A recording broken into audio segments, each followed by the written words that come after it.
दिल कुछ भी कहने की कोशिश नहीं कर रहा है, वो बस यही सुनिश्चित करने की कोशिश कर रहा है कि शरीर के हर हिस्से तक खून पहुंचे।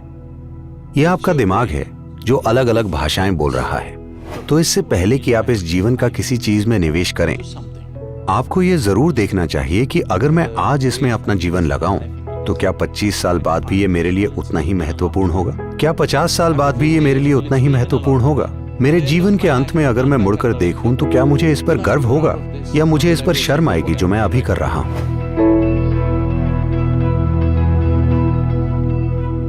दिल से बस दो आवाजें आती हैं, लबडब।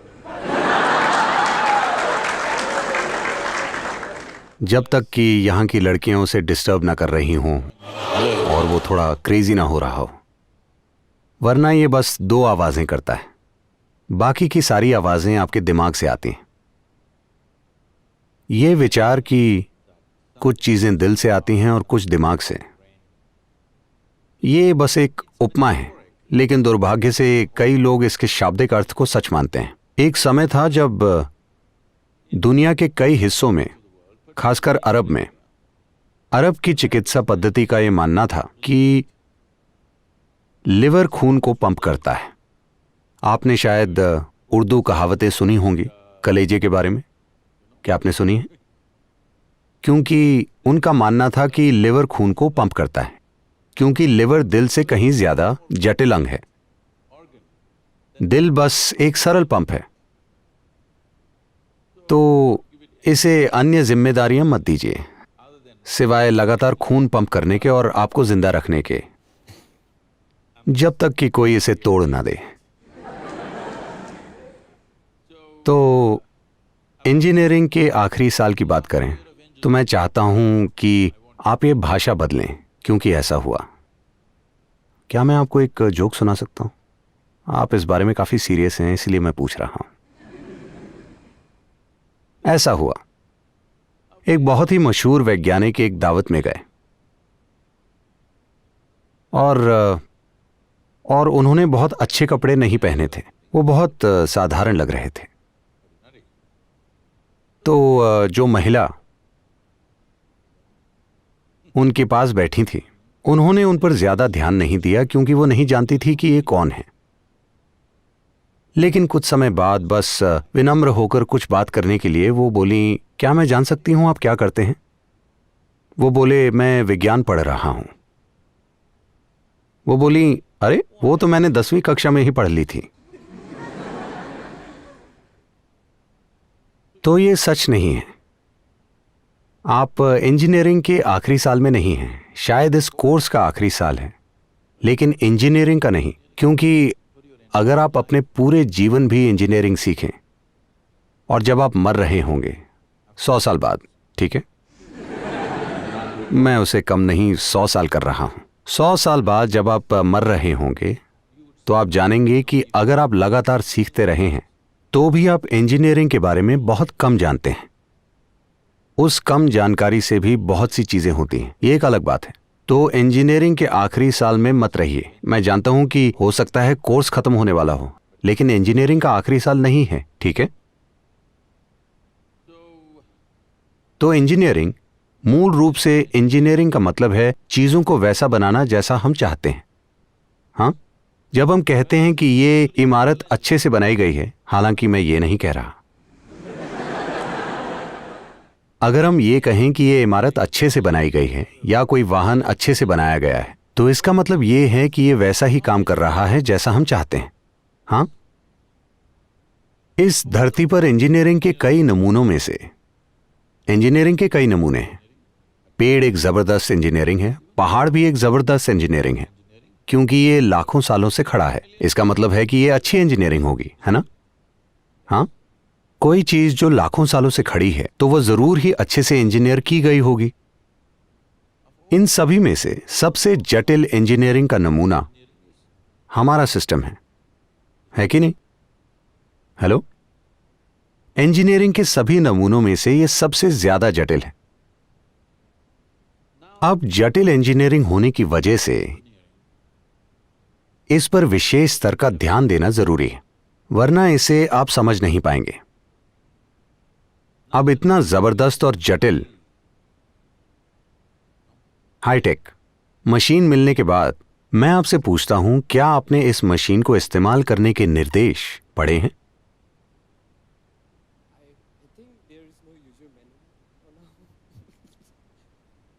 इतनी जबरदस्त इंजीनियरिंग से बनी मशीन बिना इस्तेमाल के निर्देश के कैसे हो सकती है? शायद वो आपके गले से लटकी किताब के रूप में ना आई हो जब आप पैदा हुए थे, लेकिन संकेत तो जरूर है ना, कि इसका इस्तेमाल कैसे करना है। क्या यह सच है कि कोई इंसान जो एथलीट, जिम्नास्ट या वैसा कोई होता है, वो अपने शरीर का इस्तेमाल कई लोगों से बेहतर तरीके से करना सीखता है? हाँ, ये स्पष्ट है कि ऐसे लोग कम से कम शरीर की भौतिक इंजीनियरिंग के एक पहलू को चलाने के निर्देश, ऐसा लगता है कि वो भौतिक पहलुओं के निर्देश को पढ़ चुके हैं। क्या यह सच है कि कुछ लोग अपने दिमाग का दूसरों से बेहतर इस्तेमाल कर पाते हैं? तो शायद उन्होंने दिमाग को चलाने के निर्देश पढ़ लिए हैं। तो अब बात है दिल के और दिमाग के निर्देशों की। देखिए, समय यह है कि ज्यादातर लोगों में दिमाग के खिलाफ पूर्व धारणाएं हैं। मुझसे हमेशा यह प्रश्न पूछा जाता है, सद्गुरु, मैं ध्यान करना चाहता हूं लेकिन विचार आ रहे हैं। यह हर जगह पूछा जाता है। मैं उनसे पूछता हूं, देखिए, मैं आपको ध्यान करवाऊंगा और हम लिवर और किडनी और दिल और हर चीज को रोक देंगे, ठीक है? नहीं सद्गुरु। तो आप चाहते हैं कि ध्यान करते समय लिवर काम करे, आप चाहते हैं आपकी किडनी काम करे, स्प्लीन काम करे, दिल काम करे, लेकिन किसी वजह से आप चाहते हैं कि आपका दिमाग काम ना करे। यह बस इसलिए है कि दिमाग एक नया यंत्र है जो आपको विकसित होने की प्रक्रिया में मिला है। दिमाग का इतना विकास कुछ ही समय पहले हुआ है अन्य प्रणालियों के मुकाबले। अगर किसी भी स्तनधारी को काट कर देखें तो उन सभी में ये सभी हिस्से हैं, है ना? जो भी अंग आप में हैं उनमें भी हैं। अगर आप एक मेंढक को भी काटें, क्या आप बायोलॉजी डिपार्टमेंट से हैं? अगर आप मेंढक को भी काटें तो जो भी आप में है वो उसमें भी है ना? बात बस यही है, बड़ा फर्क सिर्फ दिमागी विकास का है जो हाल ही में हुआ है। हाल ही में होने की वजह से ज्यादातर लोग समझ नहीं पाए हैं कि इसे कैसे संभालें। तो इसे चलाने के निर्देश बहुत महत्वपूर्ण है। चलाने के निर्देश तब नहीं पढ़े जाते जब मशीन फेंकने का समय हो। आप उसे पहले कुछ दिनों के भीतर सीखते हैं, है ना? हेलो, अगर आप एक नया फोन खरीदते हैं तो आप उसे चलाने के तरीके पहले 3 दिनों में सीखना चाहेंगे या फिर 3 साल बाद जब आप उसे फेंकने वाले होंगे? पहले 3 दिनों में, है ना? तो यह जानना बहुत जरूरी है कि यह कैसे चलता है। ऐसा कभी नहीं हुआ कि दिल ने कोई विचार या उद्देश्य पैदा किया हो। हां, जब आपने किसी युवा लड़की को देखा तो दिल ज्यादा धड़कने लगता है। इसका मतलब यह नहीं है कि वो कुछ कह रहा है, वो बस बाकी की उत्तेजनाओं से हुई कमी को मैनेज कर रहा है।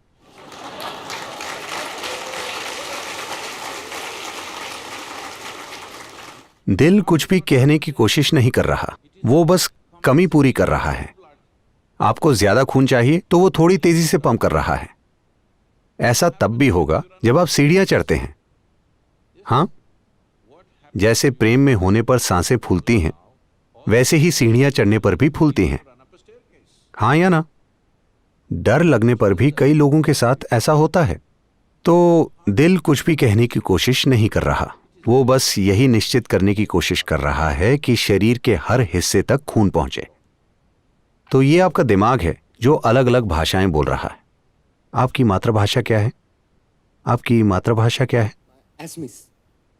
तो जब आप 2-3 भाषाएं जानते हैं तो कभी कभी वो कंफ्यूज हो जाता है। कभी वो अंग्रेजी में बोलता है, कभी असमीज में, कभी किसी और भाषा में। तो आपको लगता है कि अलग अलग लोग बोल रहे हैं, दिल बोल रहा है, दिमाग बोल रहा है। नहीं, विचार होते हैं और भावनाएं होती हैं। लोग सोचते हैं कि ये दोनों चीजें अलग अलग बातें बोल रही हैं। वो अलग अलग बातें नहीं बोल रही। जैसे आपके विचार होते हैं वैसे ही आप में भावनाएं पैदा होती हैं कि नहीं?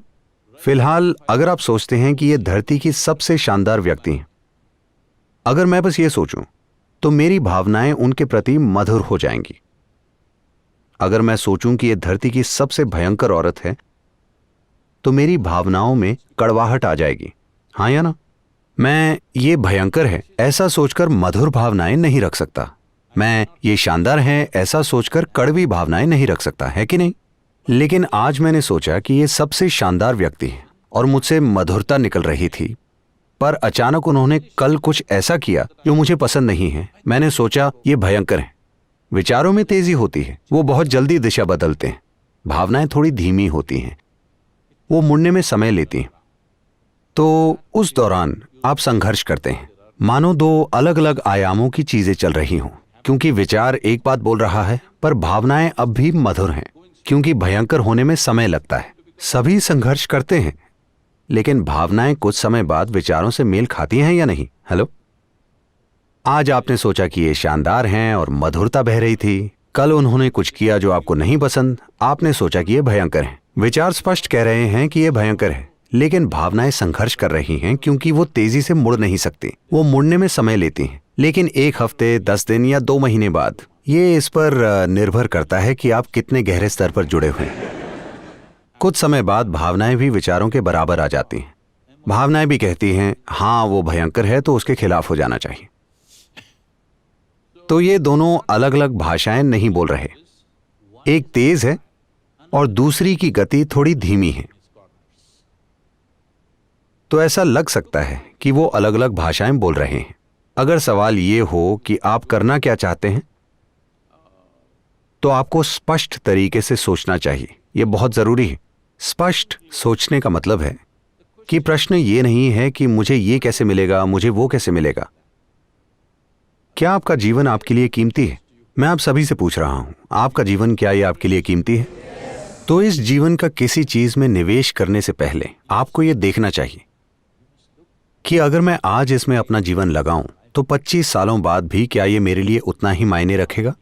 50 सालों बाद भी क्या ये मेरे लिए उतना ही मायने रखेगा? मेरे जीवन के अंत में अगर मैं मुड़कर देखूं तो क्या मुझे इस पर गर्व होगा या मुझे इस पर शर्म आएगी, जो भी मैं अभी कर रहा हूं? इससे फर्क नहीं पड़ता कि दूसरे लोग क्या कहते हैं, लेकिन आपको ऐसा कुछ नहीं करना चाहिए जिस पर आपको शर्म आए, है कि नहीं?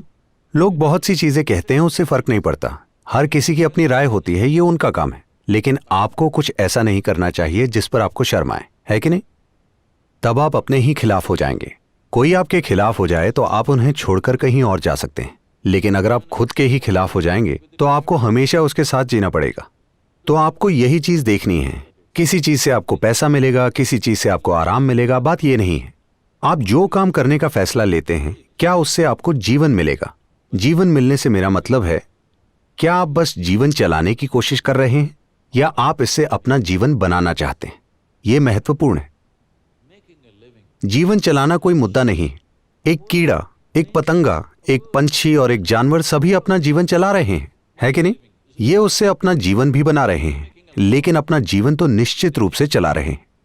तो इतने बड़े दिमाग के होते हुए जीवन चलाना कोई मुद्दा नहीं है। भोजन पाना कोई मुद्दा नहीं है। जीवन चलाना कोई मुद्दा नहीं है। सिर्फ एक ही समस्या है कि आप किसी दूसरे की तरह जीना चाहते हैं। ये ना खत्म होने वाली समस्या है। मैं जीना चाहता हूं, ये कोई समस्या नहीं है। मैं आपकी तरह जीना चाहता हूं, ये एक समस्या है। तो ये जरूरी है। अगर आप अपने जीवन को कीमती मानते हैं तो आपको यह सुनिश्चित करना चाहिए कि आप इससे एक शानदार जीवन बनाते हैं। जो भी काम उस दिशा में ले जाए, आपको वही करना चाहिए। लेकिन जब आप आसपास के लोगों के दबाव में हैं, कोई कहता है मैं अमेरिका जा रहा हूं, कोई कहता है मैं सरकारी नौकरी करूंगा, कोई कहता है मैं ये करूंगा, तो एक चीज जो आप सभी को जीवन में बड़े निर्णय लेने से पहले करनी चाहिए कि साथियों, प्रोफेसरों, माता पिता, सभी के दबाव से दूर हो जाइए। बस 3 दिन से 1 हफ्ते तक का समय अकेले बिताएं और इस पर ध्यान दें कि आप वाकई में क्या करना चाहते हैं, दूसरे लोगों के दबाव की वजह से नहीं। ये जीवन क्या करना चाहता है वही कीजिए। इससे फर्क नहीं पड़ता कि दूसरे लोग उसके बारे में क्या सोचते हैं।